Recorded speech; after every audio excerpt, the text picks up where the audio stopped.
Good morning, everyone. This is Satoshi Boomin coming with another video this morning. I'm super excited to talk about this video this morning.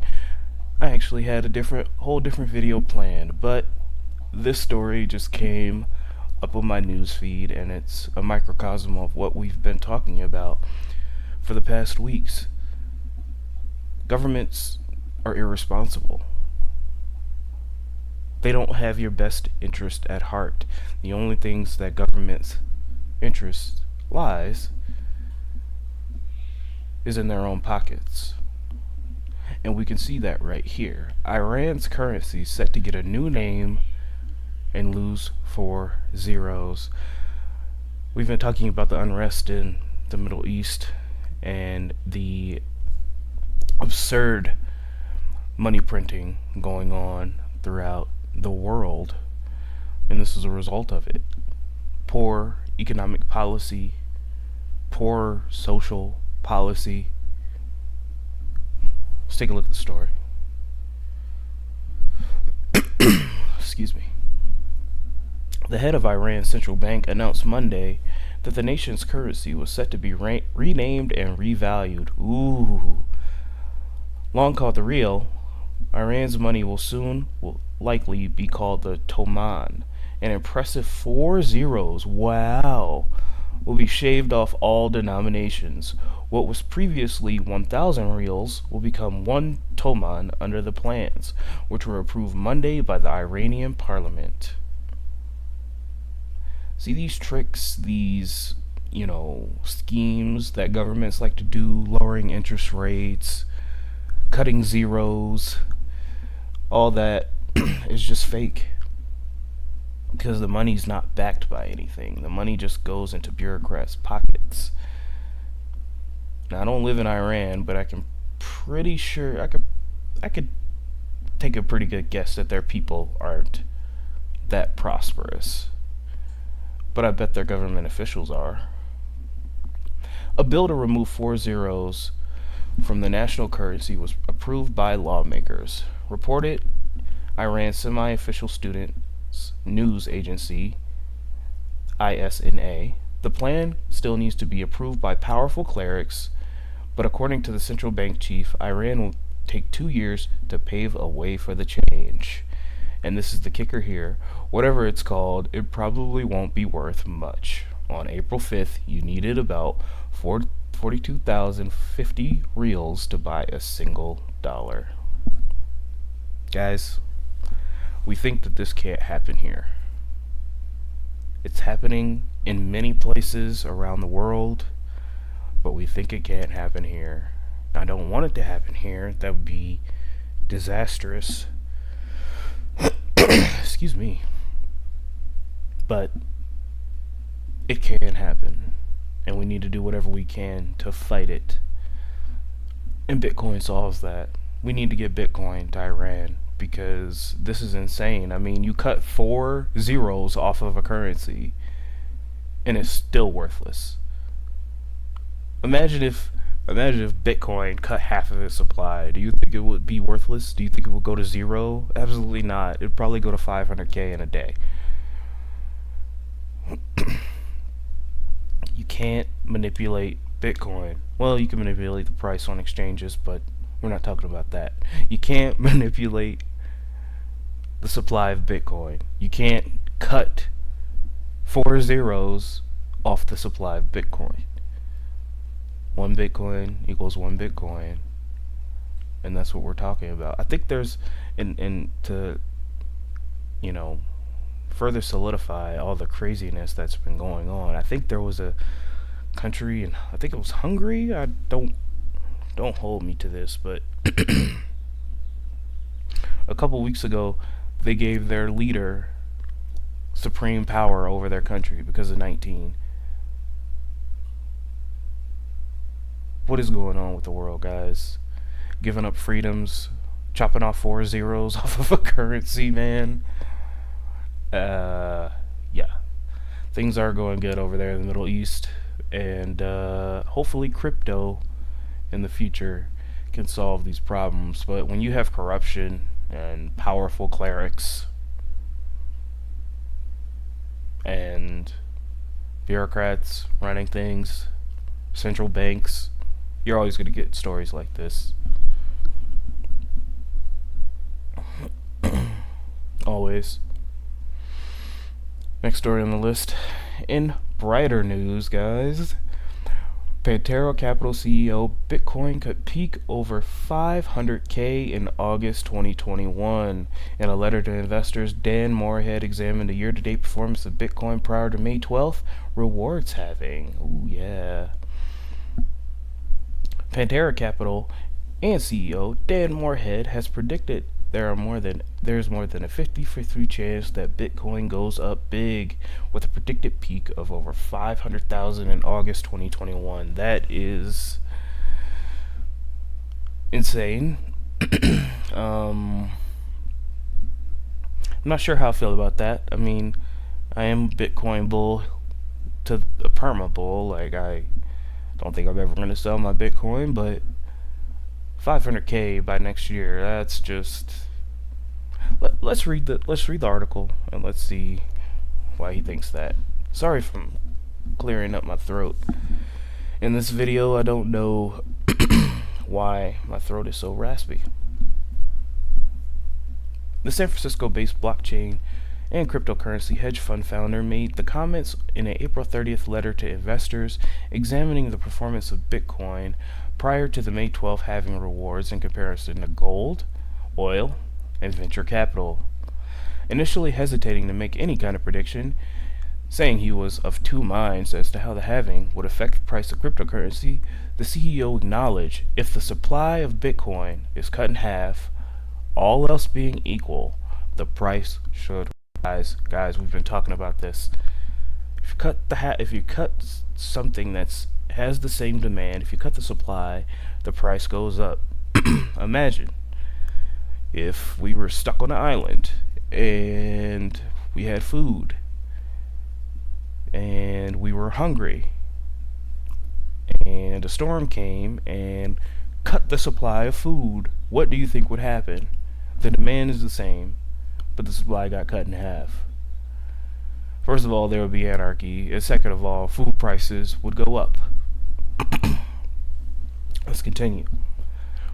Bitcoin has historically bottomed out 459 days prior to the halving, climbed leading to it, and then exploded on the upside afterwards. The post-halving rallies have averaged 446 days from the halving to the peak of the bull cycle. In this cycle, the market did in fact trove through 514 days before the halving. Post-halving rallies average 446 days. That is insane. A 446-day bull run. I'm so excited. However, Morehead then dropped a bombshell prediction. If history were to repeat itself, Bitcoin would peak in August 2021 at $533,431. Wow, $533,431. Wow. Obviously, that's a big if.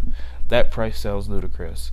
Just saying that there's more than a 50-50 chance that Bitcoin goes up, and it goes up big. Well, I do agree, sir, that Bitcoin can go up and that it can go up big, but $500,000 Bitcoin at August 2021, that's a little bit. Let's just say if that happened, instead of making one video a day, I'd make 10 videos a day, because that would be an insane bull run. I would probably get no sleep during that time. By the time it hit 400,000, I would have deep dark bags under my eyes from no sleep, constantly checking coin market cap. Now, while I do think that price target is kind of lofty, we have seen models that say that $100,000 Bitcoin is possible. I need some water, guys. I'm sorry about that. It's so hard to just sit in front of a screen and talk. Anyway, I've seen models that say $100,000 Bitcoin is possible. On the lower end, I've heard a more reasonable number that about a 50k Bitcoin can happen at the end of the bull run, which I think is more likely 50 to 70k Bitcoin. And then we drop back down to about 14 to 15k and start our slow ascent back upwards. But anything could happen. And the great thing about it is that nothing can stop Bitcoin. I mean, a whole government worldwide shutdown couldn't stop Bitcoin. And I think the only thing that can stop Bitcoin is if the internet shuts off, which we've got bigger problems than Bitcoin if the internet shuts off. So, yeah, I mean, 500,000, I wish. I mean, I don't even know what that would do to my altcoins. I would probably just retire to Thailand somewhere. So yeah, moving on. This news was everywhere. New seasons of Billions opens with Bitcoin mining bust. I don't know what the show is. I've never seen the show. I just saw this and I was like, wow, that's pretty interesting. Oh no, what is that? Oh. Oh. Sorry about that. Yeah, these videos are unedited, so let's continue. Showtime released the first episode of the 5th season of the financial drama series Billions, which opened with a Bitcoin mining bust. Ooh. A new season based on the life of a former New York district attorney, Preet, I'm not even going to disrespect the man's name like that, began on May 3rd with a plot revolving a group of cryptocurrency miners operating an illegal Bitcoin farm. Previous seasons talked about a world of stock markets and legal disputes with hedge fund managers on Wall Street. Crypto enthusiasts may find the episode a bit familiar. A Bitcoin mining farm bust? I mean, like, that sounds like FUD to me. I don't know. I haven't seen the show. I haven't seen the clip, so I don't know. But, I mean, I don't know why this is important news. I mean, don't you think you want to be seeing, crypto in a positive light other than whatever?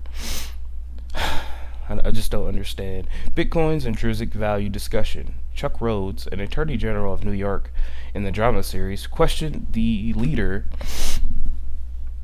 goodness gracious, sorry guys, of the illegal mining farm after dismantling the organization. Chuck asked him the following: so your multitude of computers and servers could solve some abstract math equations resulting of the mining of Bitcoin? It's worth millions right now, whoopee. But backed by what? Nada. Oh, got him. So dumb. The miner answered with another question. What's the dollar backed by since we're off the gold standard? Ha ha ha, that's an e-slapper. And below here are some reactions. Binance CEO CZ retweeted the scene's official account Twitter with the hashtag adoption. And back in February, The Simpsons referred to crypto blockchain technology. They had a little segment which was pretty cool and everybody went crazy.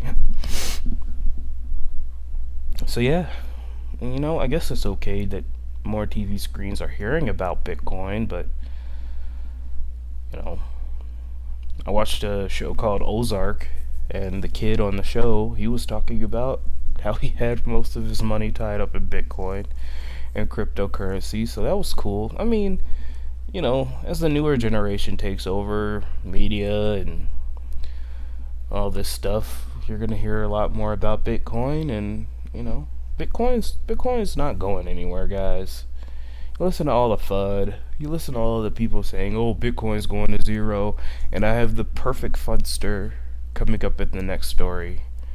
This man has had egg on his face since Bitcoin has started. Let's take a look at who he is. Warren Buffett. Whose mans? Do we have a picture of him? No, we don't. Not in this article. I love this article. Buffett killed his reputation by being stupid about Bitcoin, says Max Kaiser. Guys, that is amazing. I agree. One of the most successful investors of all time, Warren Buffett, might be killing his reputation by being so harsh on Bitcoin, Max Kaiser believes. Warren Buffett, the fifth richest person on the planet, has repeatedly expressed his unfriendly stance towards Bitcoin. I did a video the other day saying Warren Buffett owns Bitcoin because he hates it so much, and he's dropping it because his granddaughter wants to buy some. I bet that's what it is. One of the most successful investors of all time, Buffett might be killing his reputation by being so harsh to BTC, according to one industry player. If you don't know, Bitcoin, Warren Buffett said Bitcoin was rat poison squared. It was backed by nothing, and investors should stay away from it. And this past week, he just sold all of his his airplane stocks. So, Kaiser. Anyway, let's just get on. Kaiser argues that it's time to leave Buffett in the past. On May 2nd, Buffett's Berkshire Hathaway reported a $50 billion quarter-one loss, with Buffett admitting a major investor mistake. Kaiser subsequently argued that the legendary 89-year-old investor killed his reputation by being stupid about Bitcoin. Ugh, goodness gracious. I'm struggling to talk today, guys. Now that Buffett is out of the game, and stock buybacks are rightly being called as fraudulent, investors will ask, if Buffett is dead wrong about so much, was he wrong about Bitcoin and gold? The answer is yes. Buffett killed his reputation by being stupid about Bitcoin. And it goes on and on and on. We did this story yesterday about Buffett having enough cash to buy every Bitcoin. He's not going to buy it. I mean, another story that I that I read, I seen I seen an article about Warren Buffett saying, no, I'm not going to buy IBM. I'm not going to buy IBM. And then he bought IBM. I'm not going to buy Apple. I don't know anything about Apple. And then come to find out he bought Apple. So, you mean to tell me that he doesn't know anything about Bitcoin? He hasn't talked about Bitcoin? Get out of here. This man owns Bitcoin. He's just trying to spread FUD. I know it. I mean, these billionaires, they talk. They get together at their expensive parties and they talk about money. Like, they don't talk about Tiger King and dumb shit that regular normal people do. They get together, they talk about money, they talk about where they're gonna vacation at next year, and they talk about what's really going on. And that's why I brought this channel. I want to talk about what's really going on. Important stuff, big money stuff. So yeah, that's the Warren Buffett news of the day.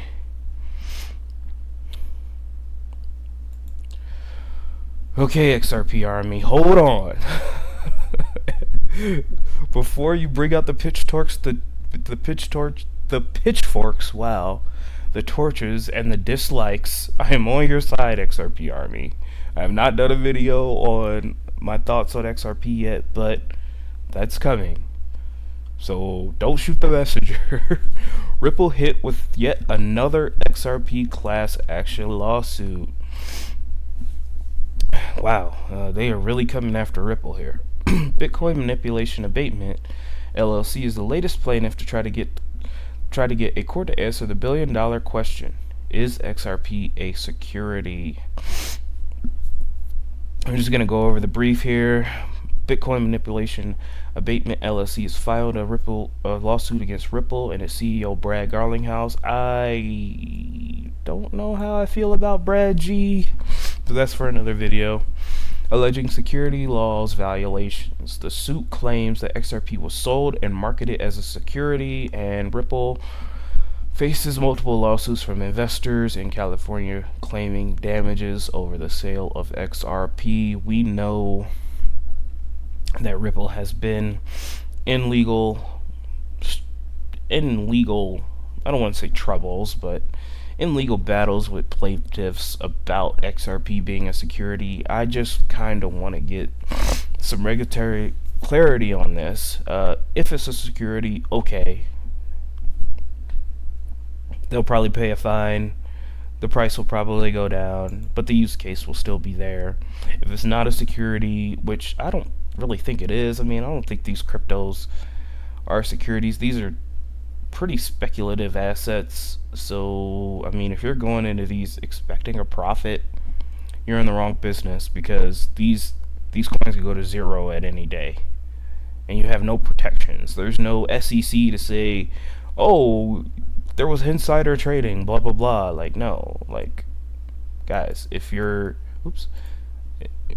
crypto goes to zero, if it's a pump and dump, it goes to zero and you lose all your money. There's no protections. This is a highly speculative asset class. This is the wild wild west of sorts.